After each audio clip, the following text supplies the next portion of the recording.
People do tend to think of urbanization as an anti-environmental process. We talk about sprawl. We talk about how urban environments can be wastelands for biodiversity.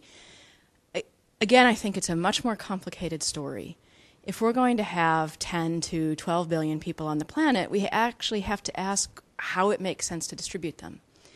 And I think cities can be a great hope for environmentalism and sustainability, not the death knell for sustainability, but a way to structure them so that there's hope.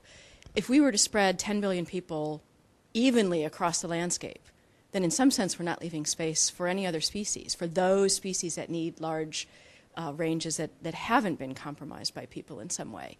You know, at the same time, there are cities that are definitely unsustainable, and we do have a window of opportunity right now. Most of the people we'll be adding to the world's population in the next 40 or 50 years are ultimately going to be urban dwellers. I mean, some obviously will be born in the countryside, but when you look at the net flows, the cities will be absorbing most of the new population growth.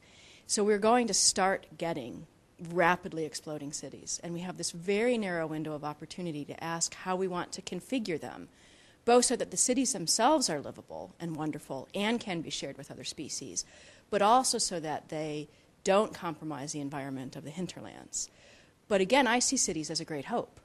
I think if you had 12 billion people trying to live on the landscape as agriculturalists or hunter-gatherers or with their own little plot of land producing their food in the backyard, then we would have a wholly human-dominated world system rather than parts that are intensively used by people and other parts that might be left to nature.